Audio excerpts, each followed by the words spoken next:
मागणी फेटाळणाऱ्या उभाटा समर्थकांना पोलिसांनी केंद्राबाहेर काढले। जळगाव शहर महानगरपालिकेच्या निवडणुकीच्या निकालाच्या वेळी मतमोजणी केंद्रावर नाट्यमय घडामोडी पाहायला मिळाल्या। शिवसेना उभाटा उमेदवार कुलभूषण पाटलांची फेरमतमोजणीची मागणी फेटाळली गेली होती। त्यांच्या समर्थकांनी मतमोजणी केंद्रावर जोरदार राडा केला। पोलिसांच्या दिशेने यावेळी समर्थक धावून आले। परिस्थिती नियंत्रणाबाहेर गेल्याने पोलिसांनी आंदोलकांवर लाठीमार केला। त्यात काही वाहनांची तोडफोड झाली। पराभव झाल्यानंतर हरकती असल्याने पाटील यांचे समर्थक मोठ्या संख्येने केंद्राबाहेर जमले होते। निकालात पाटील यांचा पराभव झाल्याचे स्पष्ट होता। समर्थकांनी यांचा संयम सुटला। सुमारे 1.5 तास समर्थकांनी प्रशासनाविरुद्ध आणि विरोधी उमेदवाराविरुद्ध जोरदार घोषणाबाजी केली।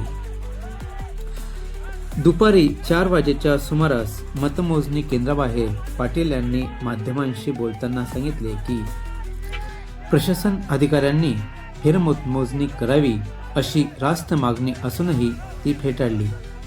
अन्याय झालेला असल्याने योग्य ते दाद मागणार आहे। दरम्यान पुढच्या 2 मिनिटात ते समर्थकांच्या गरड्यात पोहोचले। समर्थक व पाटील यांनाही अश्रू अनावर झाले। संतप्त जमावाने पुन्हा प्रशासनाविरुद्ध घोषणा दिल्या। परिस्थिती हाताबाहेर जाऊ नये म्हणून पोलिसांनी पाटील यांना बॅरिकेडमध्ये बोलवून गर्दी पांगवण्याचा प्रयत्न करताच घोषणाबाजीला हिंसक वळण लागले। समर्थकांनी दगडफेक सुरू केली। जमाव पांगवण्यासाठी पोलिसांनी सुरुवातीस विनंती केली, मात्र दगडफेक न थांबल्याने पोलिसांनी सौम्य लाठीमार केला। या कारवाईत पोलिसांनी कुलभूषण पाटील यांच्यासह त्यांच्या समर्थकांना तुडवले।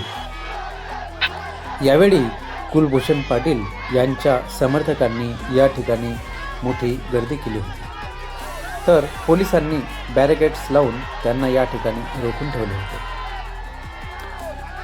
कोणताही अनुचित प्रकार घडू नये यासाठी पोलिसांचा मोठा फौजफाटा या ठिकाणी तैनात होता।